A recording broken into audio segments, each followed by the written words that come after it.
Bapa, dalam nama Tuhan Yesus, anugerah-Mu limpah lebih dari cukup dari waktu ke waktu, saat demi saat, bulan demi bulan, tahun demi tahun, generasi lepas generasi menunjukkan kebaikan dalam hidup kami.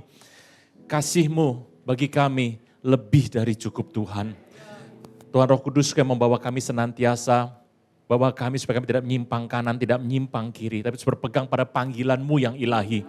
Pujian, hormat, kuasa, kemuliaan adalah bagi nama-Mu. Kau perisai hidup kami, Kau pagar tembok sekeliling kami, tidak pernah ada jahat bisa menyentuh hidup kami. Engkaulah upah kami yang sangat amat besar. Terpujilah nama-Mu kekal selama-lamanya. Dalam nama Tuhan Yesus yang percaya boleh berkata, amin. Beri kemuliaan buat Tuhan Yesus. Haleluya. Haleluya, haleluya, haleluya. Amin. Saya duduk Bapak Ibu Saudara sekalian. Shalom Bapak Ibu Saudara sekalian. Shalom Bapak Ibu Saudara sekalian. Oke. Bapak Ibu senang sekali boleh kembali ke tempat ini lagi. Anda gak usah buka Alkitab, Bapak Ibu hari ini enak bisa melihat isi depan ada ayatnya. Dan di samping sini ada sebuah flip chart yang bisa dilihat. Bapak Ibu, saya mengerti hari ini bulan Juli masih ngomongin identitas nih. Bapak Ibu, Anda kan lahir di muka bumi. Ada banyaklah orang lahir kok sebenarnya tidak seperti yang saya inginkan kelahiran saya. Sebetulnya orang lahir di muka bumi adalah kehendak Tuhan. Tuhan memberikan kepada setiap orang di muka bumi ini tidak ada pilihan. Bapak Ibu mengerti dalam hidup ini gak ada pilihan loh. Anda bisa lahir di keluarga kaya, di keluarga menengah, keluarga miskin, Anda bisa hadir di mana saja. Bukan pilihan dan bukan kesalahan Anda. Kalau Anda lahir hari ini, saya lahir Pak di keluarga yang lagi dapat proyek, ya puji nama Tuhan. Saya lahir dan keluarga yang miskin atau di daerah-daerah yang terpencil, semuanya adalah kehendak Tuhan. Nah Bapak Ibu, saya mengerti bahwa hari ini Tuhan memberikan kepada kita anugerah yang besar. Iblis tahu nggak? Tahu. Tahu kondisi seperti ini. Dan muka bumi, penguasa dunia dikuasai oleh iblis. Tetapi Tuhan memberikan damai sejahtera untuk mengubah ini semua. Nah, kalau Anda lahir di keluarga miskin atau keluarga tidak punya, ada sebuah anugerah yang Anda punya sebetulnya. Yang pertama, engkau itu kan punya kepribadian tuh Bapak Ibu ya. Ya, Anda punya kepribadian semuanya. Kepribadian itu tidak bisa berubah kecuali Anda menerima trauma berat, rumah sakit, tiba-tiba orang berubah tuh. Jarang yang seperti itu. Pribadi, Anda punya kepribadian. Tapi juga Anda punya karakter. Karakter orang bisa berubah. Makanya kalau orang tuh diajar karakter gitu ya, supaya berubah begitu. Nah Bapak Ibu, ini yang Anda lihat dalam sebuah kondisi manusia. Tuhan dalam semua bentuk manusia, Tuhan tuh punya sebuah proyek. Nah proyek Tuhan tuh apa? Kita buka sebentar yuk, Kisah 22 ayat 14. Kisah ini tentang Paulus. Paulus itu dulunya adalah orang yang luar biasa. Saya tuh pernah membaca sebuah buku yang ditulis oleh seorang penafsir Alkitab yang luar biasa. Tuhan Yesus pernah kedatangan seorang muda yang kaya. Pernah ya? Muda yang kaya datang, Tuhan apa yang aku harus buat supaya masuk kerajaan sorga? Tuhan bilang, oh engkau harus membuat hukum Musa. Tuhan berikan. 1, 2, 3, 4 aku harus hidup yang benar, tidak menyembah Tuhan dengan cara yang benar, hormat pada orang tua, tidak membunuh, tidak berzina, semua disebutkan. Dan orang muda itu berkata, Tuhan, aku sudah melakukannya sejak aku kecil. Apalagi aku harus lakukan? Tuhan melihat dia kaya raya. Dan Tuhan berkata, engkau kalau engkau pengen masuk surga mudah. Jual semua yang kau miliki, bagi sama orang miskin, engkau ikut aku. Lalu Alkitab berkata, lalu pergilah orang kaya itu dengan susah hati. Bapak Ibu, memang tidak disebutkan namanya siapa, tidak disebutkan. Tetapi orang ini sudah melakukan kehendak Tuhan, tepat persis seperti yang Tuhan katakan, 100%. Satu ketika saya membaca di sebuah ayat yang lain, Tuhan berkata tentang Paulus. Orang muda dan orang ini pernah bersaksi, waktu dia menjadi Paulus dia bersaksi siapakah dia di masa mudanya. Dia berkata dari orang dari Israel dan kemudian sukunya Benjamin dan dia berkata dan tentang hukum Taurat. Orang Farisi ini berkata, aku tidak salah sedikit pun, 100% juga. Ada yang bilang, ada orang yang ngomong bukan saya, bahwa orang muda yang datang itu adalah Saul atau Paulus.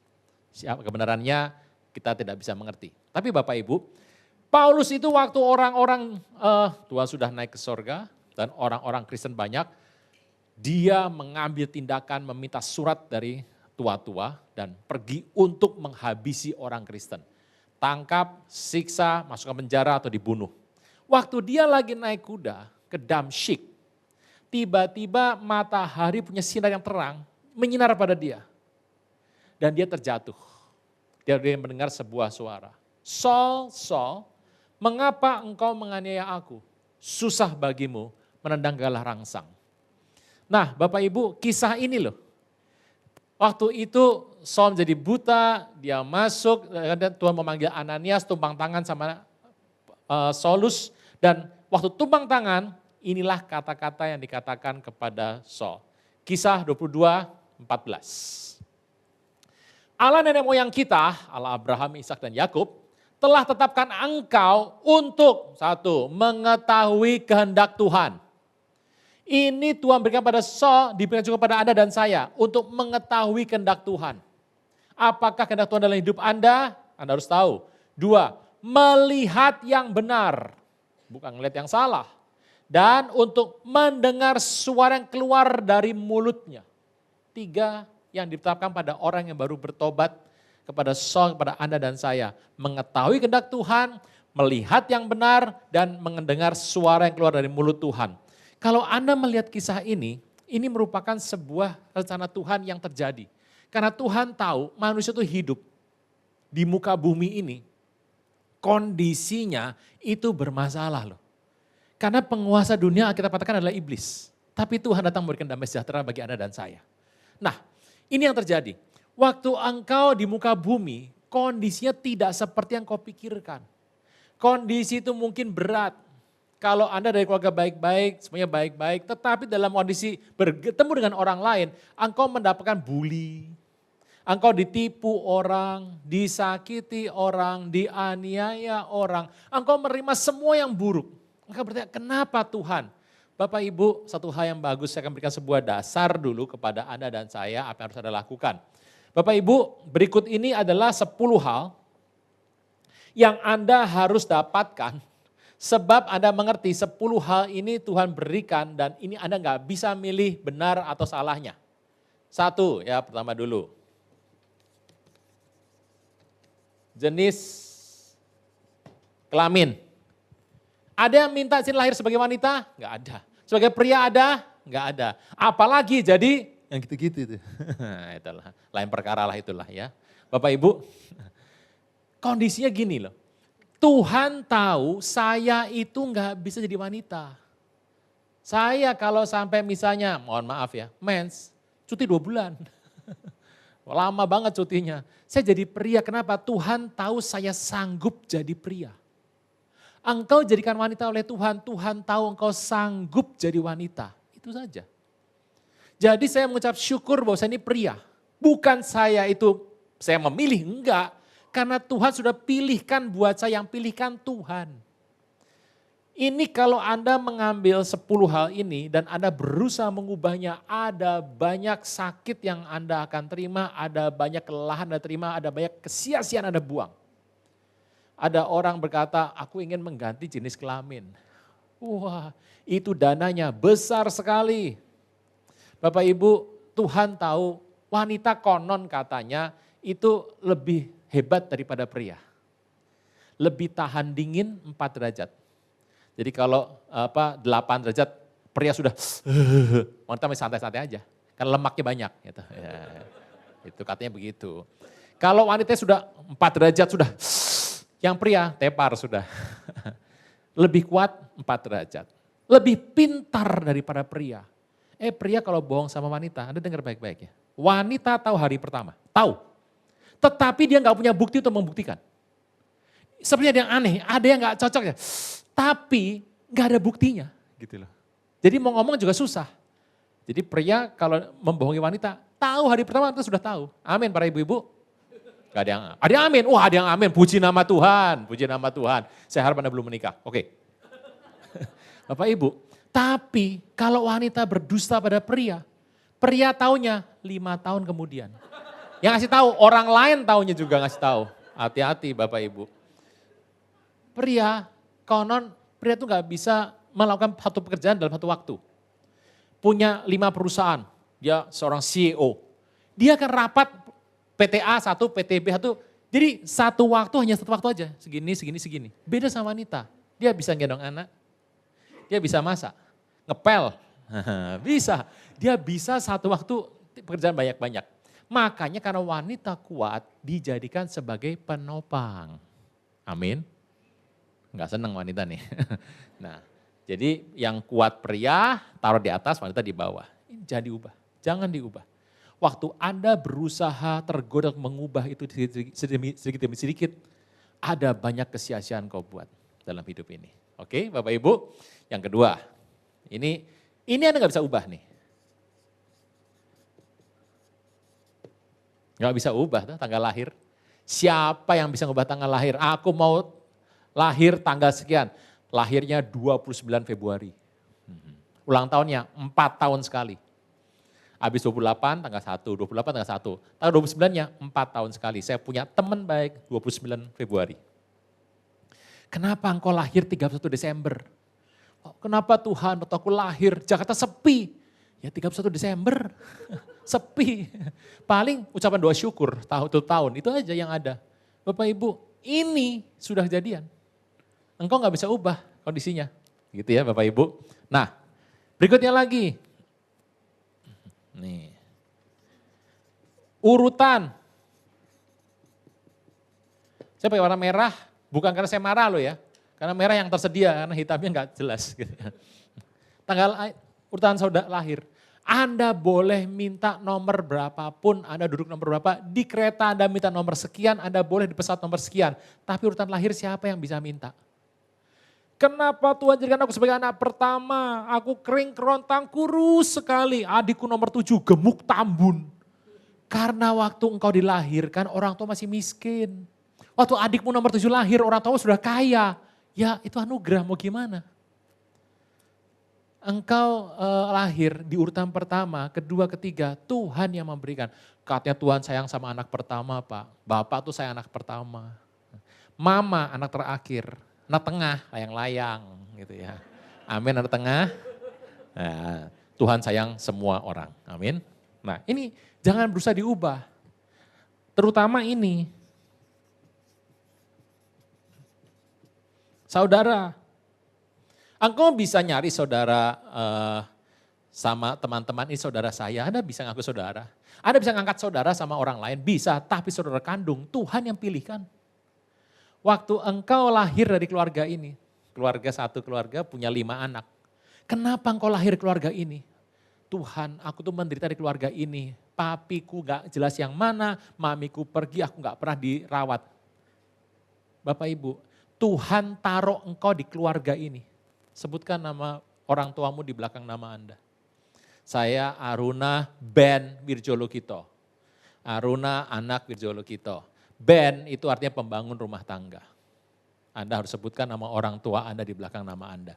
Tuh, saudara, Tuhan mengatakan, kakak saya ngambil warisan segini banyak, dasar orangnya begitu Pak. Mau gimana lagi? Adik saya kenapa orangnya begitu? Ya mau ngomong apa? Ini saudara Tuhan yang kasih kok. Anda harus menerima, engkau harus tahu kenapa engkau ada dalam keluarga ini. Kenapa engkau ada nomor urut sekian. Kenapa engkau sebagai anak paling kecil? Ada maksud Tuhan. Gitu ya. Semua yang jadi dalam hidup Anda, kalau Anda berkata ada maksud Tuhan dalam hidupku, ada maksud Tuhan dalam hidupku, hidupmu akan bahagia. Amin. Sepi, ya, gak apa-apa, terus. Gitu. Anda gak bisa ngerubah ini. Suku atau ras gak bisa. Saya gak ngerti loh hari ini banyak orang itu rasialis. Melihat bentuk, warna kulit. Nah, jadi merasa bahwa ras ini sepertinya kurang canggih, lebih bagus ras ini. Anda gak bisa milih ras kan? Anda kalau Anda bisa milih, Anda pasti milih orang tua yang gak sekarang. Orang tuanya harus yang begini sama yang begini campur jadi kayak saya, keren gitu ya. Kalau orang tua bisa gak milih Anda jadi anak loh. Sama, ya rusak semua sedunia tuh. Ini merupakan anugerah Tuhan yang harus dilakukan selama Anda hidup. Bapak Ibu mengerti ya. ras, suku. Makanya orang Kristen saya percaya bahwa hari ini kalau milih menantu, cari saja yang takut akan Tuhan. Kedua, baik gitu ya. Ketiga, keempat ya kalau bisa kaya ya boleh gitu ya. Tapi jangan sukunya. Kayak mami saya toh. Kakak saya di Amerika, sudah pulang sih. Waktu dia di sana, mami saya pesen, nanti jangan punya menantuku nanti orang Amerika ya. Saya bilang, Mam gak bisa begitu toh. Orang Amerika lahir aja gak minta jadi orang Amerika, sudah jadi orang Amerika kok. Gak boleh begitu toh. Mami saya bilang, alasannya apa? Mami gak bisa bahasa Inggris. Oh, ya udah oke, kalau itu terserah. Anda boleh pakai itu sebagai sebuah alasan, tapi jangan karena orangnya dari ras apa. Bapak Ibu, sebagai orang percaya, Anda harus bersuka cita karena Tuhan menyelamatkan semua bangsa. Berikutnya, talenta. Ini orang mengerti, orang yang belajar memang bisa bagus, tapi talenta itu beda loh Bapak Ibu. Talenta dibawa dari lahir. Kalau saya tanya sama Anda, apa talenta Anda? Ada mikir, apa ya? Aku gak tahu talenta saya sampai hari ini. Bapak Ibu Anda harus mengerti, talenta itu dibawa dari lahir. Dan ini adalah modal yang Tuhan berikan dalam hidup talenta. Anda harus bersyukur talenta Anda, harus mengembangkan talenta itu. Dan talenta itu bisa berkembang dan semakin hebat. Saya pernah ngeliat video, lucu sekali. Anak ini umur 3 bulan sudah megang alat musik, 3 bulan. 3 tahun, masih kecil, tangga sampai, sudah main piano. Lagunya bagus. 3 tahun main piano dari China. Keren sekali Bapak Ibu, saya bilang keren nih bagus. Tapi begini, kemampuan main piano, ya bukan dia yang minta, Tuhan yang kasih kok. Makanya berhenti Bapak Ibu, kalau Anda ngelihat seorang penyanyi yang hebat gitu ya. Aku pengen seperti itu, Anda belajar bisa. Tapi talenta dari Tuhan. Anda kalau bisa memilih, gunakan semua kekuatan Anda untuk mengembangkan apa yang kau punya. Bukan apa yang kau tidak punya. Bapak Ibu, itu adalah anugerah yang besar. Nah berikutnya, orang tua. Orang tua. Ada yang bisa milih orang tua di sini? Ayah saya ngabur Pak, saya nggak ngerti ayah saya di mana sejak saya kecil. Ya Anda nggak bisa, orang tua itu diberikan anugerah. Anda punya orang tua yang ini yang baik sekali, ada anugerahmu mendapatkan perlakuan yang baik, puji nama Tuhan. Tetapi bagi orang yang tidak, tetap puji nama Tuhan. Karena orang tua Anda nggak bisa pilih. Kalau Anda tahu orang tua Anda bisa milih, Anda nggak akan milih Anda juga gitu ya. Jadi pilihan atas kelahiran seorang dan orang tua, semua Tuhan yang mengaturnya. Bapak Ibu, Anda harus tahu, 8. Anda makin lama, makin tua. Makin tua. Tampilan kita boleh berbeda. Ini karena sudah pandemi, masa pandemi sudah selesai. Sekarang bajunya hamba Tuhan pun sudah mulai enak gitu. Kalau dulu kan harus pakai jas gitu, wah jas. Keren, sepatu pantofel. Ya, tapi sekarang sudah enggak, boleh begini karena sudah pandemi. Saya mengerti bahwa ini pandemi katanya sudah berhenti dan akan muncul yang baru. Nanti kalau pandemi sudah baru lagi, nanti berubah lagi gereja. Hamba Tuhan ini sudah pakai kaos oblong. Wah, lebih mantap lagi Bapak Ibu. Begini Bapak Ibu, tampilan boleh dibikin makin muda. Tapi Anda mengerti bahwa orang itu punya tingkat maksimal. Saya bertemu dengan seorang tante di kota Semarang. Saya sebutnya tante karena rekan dari mami saya dan ayah saya. Papi saya sudah nggak ada, suaminya dia juga sudah nggak ada. Jadi mama saya dengan wanita ini adalah, saya panggil tante. Tante ini berusia 90 tahun. Pakai tongkat. Kendor sudah. Jadi dia cantik di usia dia. Di usia dia. Tapi yang aneh, rambutnya hitamnya bukan main. Wah saya bilang ini mantep nih. Kalau 70 masih hitam masih apa? 90 masih hitam. Saya mengerti kondisi bagaimanapun orang tuh makin lama makin tua. Jadi ada hal yang Anda harus terbuka mengenai hal ini. Makin lama orang akan makin tua, Anda harus mengerti.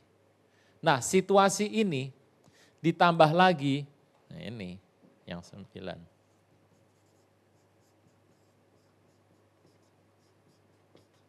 Masa lalu. Anda bisa ubah masa lalu?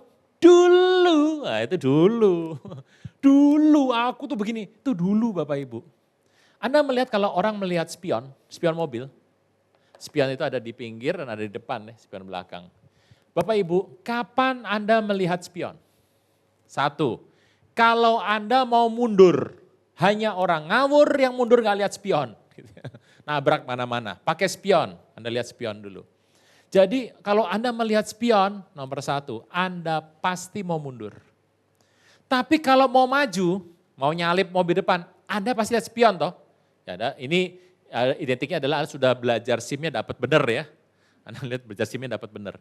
Kalau Anda mau nyalip mobil, Anda lihat belakang dulu. Sebentar, kemudian nyalip. Jadi apa fungsi lihat spion? Sebentar Anda lihat anugerah Tuhan, lalu engkau pergi ke depan. Tapi kalau engkau kelamaan lihat ke belakang, engkau akan mundur lama-lama. Masa lalu, siapa yang bisa ngubah masa lalu? Kenapa aku mengalami ini? Ya sudah terjadi, mau apa? Gitu loh. Sudah bagiannya, sudah kejadiannya seperti itu. Cerita 9 ini adalah dasar untuk kau mengerti identitas dalam hidup Anda. Nah, ada satu lagi yang nomor 10 yang paling dahsyat.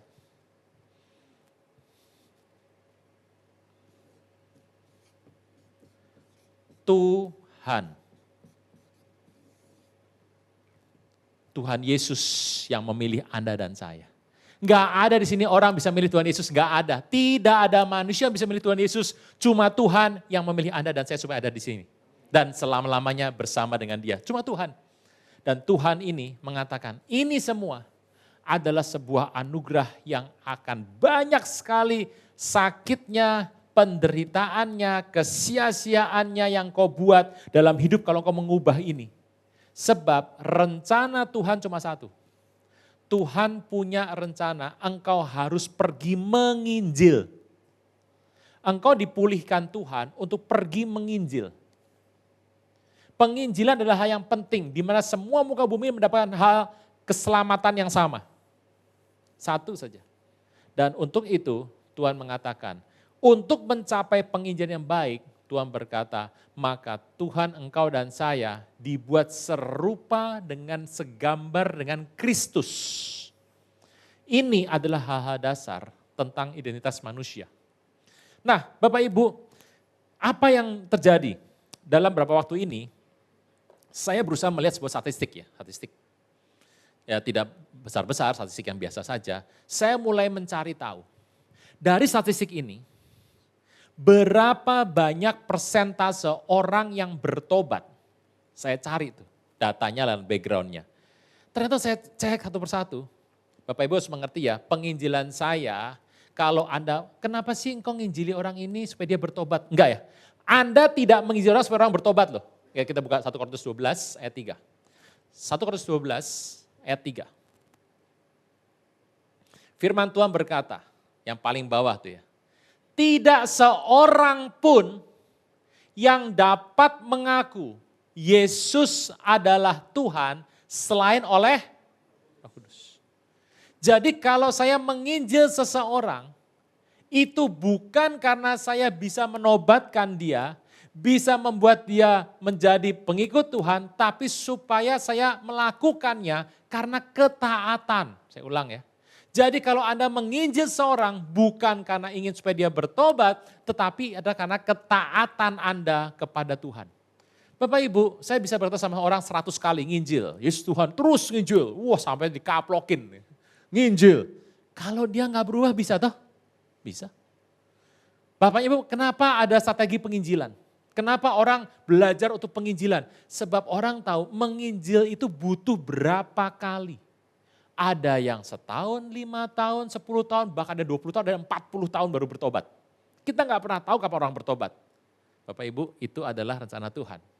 Lalu saya mulai mencari tahu, tetapi ada juga satu orang yang saya injili 1 kali. Bertobat tuh. Bapak Ibu pasti tahu tuh hamba Tuhan yang besar gitu ya. Hari ini sudah hamba Tuhan yang punya gereja. Bapak Ibu saya tuh melihat kepada dia, kenapa dia bertobat? Karena penginjilan saya 1 kali loh bertobat. Ya karena anugerah Tuhan, bukan karena hebat saya, bukan karena hebat seseorang. Nah, Bapak Ibu waktu saya mencari ini, saya tuh mengerti. Seluruh hidup Anda menerima semua yang buruk dalam hidupmu. Anda menerima hal yang gak enak dalam hidup Anda. Anda disakiti orang, dibully. Bapak Ibu di muka bumi ini, karena iblis berkuasa atasnya, manusia itu aneh-aneh loh Bapak Ibu. Iblis datang menekan yang ini. Gak semua orang bagus toh di masa hidupnya. Ada yang merasa mendapatkan yang gak untung waktu masa lahirnya. Ditekan oleh iblis, kemiskinan menekan dia. Dicerca orang, dihina orang, tekan semua sama dia. Waktu iblis menekan orang ini, manusia kan maunya normal toh. Waktu ditekan oleh iblis di sini, apa yang dia buat? Dengan caranya pribadi, dengan pola pikirnya pribadi, dia ingin normal. Lalu kalau ditekan sini, yang ini naik nih. Yang ini naik ini akan dianggap aneh oleh orang lain. Bisa ngerti ya? Iblis menekan yang sini, ditekan ke bawah sini. Yang ini naik dong. Ini dianggap aneh oleh orang. Bapak Ibu, ada 3 hal. Kalau Anda mengalami sebuah pertobatan, Tuhan akan membuat engkau, prestasimu akan kembali normal. Penuh 100%. Tapi bagi dirimu sendiri. Kalau engkau penuh 100%, 4, ya 4. Gitu ya. Kalau 7, ya 7. Jadi masing-masing enggak ada, semua orang 100 enggak ada. Ada yang 7, ada yang 8, 9, masing-masing penuh sesuai capacity-nya. Gitu ya Bapak Ibu. Kalau engkau setia sama Tuhan, akan dipulihkan sampai capacity-mu penuh. Gitu ya. Yang pertama adalah prestasimu akan dipulihkan Tuhan. Lalu kalau engkau kembali sama Tuhan dan engkau percaya, engkau akan dipulihkan. Pemulihannya setahap demi setahap ya. 1, 2, 3, 4, enggak mungkin semua, langsung 10 enggak ada. Setahap demi setahap. Dipulihkan, penampilanmu akan bertahap berubah. Bapak Ibu, penampilan akan berubah dengan posisi yang normal. Itu terjadi bagi orang-orang yang mengalami sebuah pemulihan dalam hidupnya. Yang ketiga, hubunganmu dengan orang akan berubah. Anda yang tadinya kasar, tinggi hati, Anda yang tadinya penipu akan diubah Tuhan. Pelan-pelan diubahkan. Waktu Anda mengalami perubahan ini, maka hubungan orang lain dipulihkan, penampilanmu akan dipulihkan, dan prestasimu akan dipulihkan lagi. Nah Bapak Ibu, apa yang terjadi? Waktu engkau jatuh gini ke bawah, banyak orang hari ini lari kepada narkoba. Makin kena narkoba, makin hancur hidupnya. 2, lari kepada penipuan. Nipu kecil-kecil, wah untung nih, besar dikit, wah untung nih, besar dikit, untung, jatuh kejaksaan gitu ya. Lalu yang ketiga, lari kepada free sex, lari ke sana. Waktu dia ketemu, sudah banyak orangnya, terakhir AIDS kena. Selalu ada waktunya untuk sebuah hal sebelum Tuhan menjamah seorang, pasti ada sesuatu yang kau terus tambahkan terus. Lari pada narkoba, pada free sex, penipuan, terus. Yang paling enteng apa? Bully orang gitu ya. Kenapa orang lakukan seperti ini? Kalau Anda melihat itu karena ada yang dalam hidupnya berkurang. Manusia ditentukan Tuhan untuk selamat. Tetapi dalam masa itu iblis menekannya terus. Jadi dia mulai membuat ini. Hal yang dipandang aneh oleh orang. Bapak Ibu, kalau orang bertanya apa yang bisa dilihat oleh manusia? Mudah, gampang, simple aja Bapak Ibu. Datang sama Tuhan, berduduk atau bersujud dan mengaku, Tuhan ini hidupku. Waktu engkau ngaku depan Tuhan, taruh semua kesalahanmu depan Tuhan. Tuhan akan memulihkan itu. Gak gampang Bapak Ibu, gak gampang. Step by step. Diubahkan, pelan-pelan diubahkan selalu.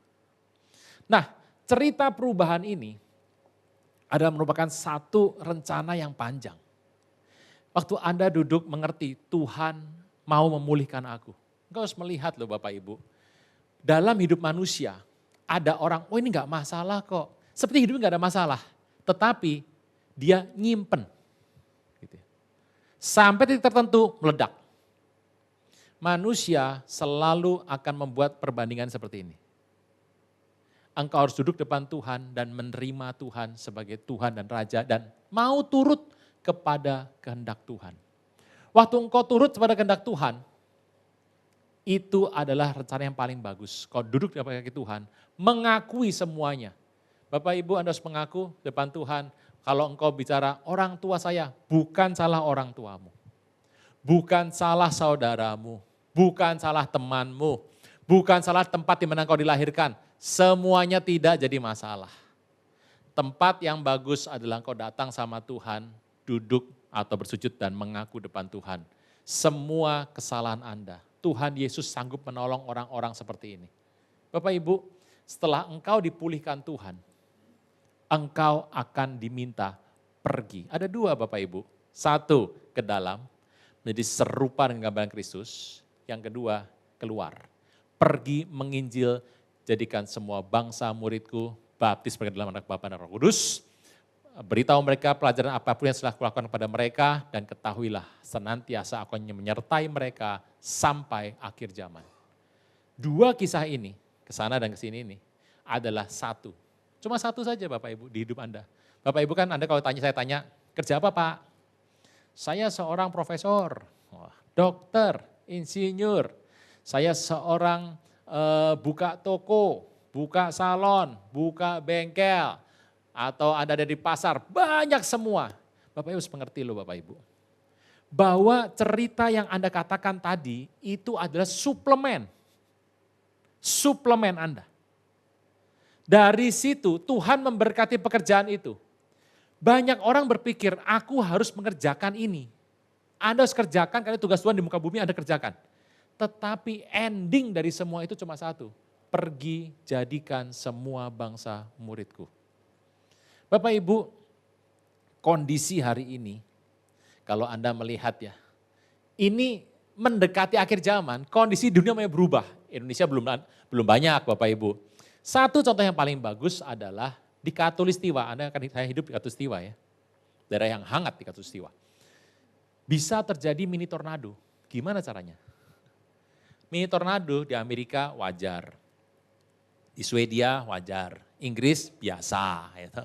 Di Afrika yang paling bawah biasa. Tapi kalau di sini tengah tidak ada tornado.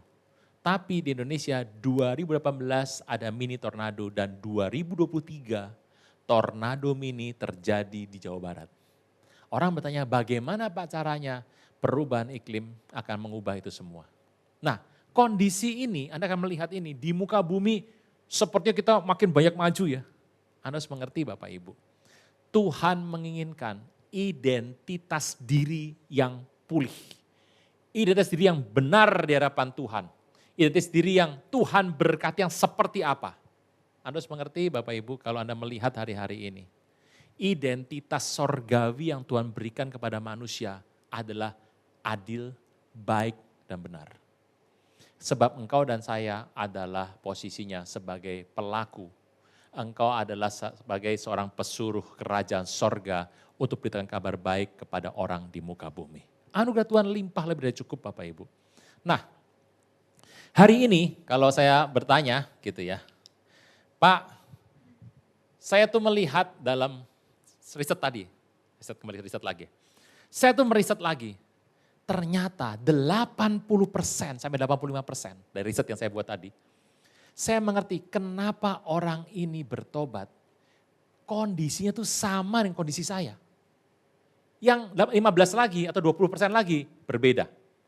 Ada orang dari luar sana yang bertobat, ada. Tuhan pakai penginjilan saya untuk pertobatan, ada. Tapi 80% itu sama dengan background saya. Apa artinya? Kalau engkau bertobat dan engkau merasa bahwa Tuhan aku dipulihkan, engkau berdamai dengan hal yang gak enak ini. Tuhan akan pakai engkau untuk penginjilan. Bapak Ibu ini penting nih. Jadi kalau engkau terima gak enak, engkau dibully, engkau disakiti, engkau terima keluarga yang gak enak, yang kesulitan menekan engkau, Banyak orang kalau sudah terima begitu, dia berkata, aku akan pulih, aku akan kembali lagi tanpa Tuhan. Akibatnya dia waktu dia pulih, dia lupa, dia masih membawa sifat yang lama. Banyak orang Bapak Ibu tahu ya, kalau dia sudah dulunya miskin, jadi kaya. Waktu jadi kaya, wah dia bebas melakukan apapun. Sebab dia berkata, dulu aku miskin, aku bales sekarang. Bapak Ibu, ini hal yang berbeda. Tetapi kalau Anda berdamai dengan background Anda mengerti bahwa background itu adalah merupakan iblis membuat segala sesuatu. Tapi Tuhan datang untuk mendamaikannya dengan dia. Waktu engkau berdamai, ketahuilah anugerah Tuhan limpah lebih dari cukup dalam hidup ini bagi Anda dan saya. Amin.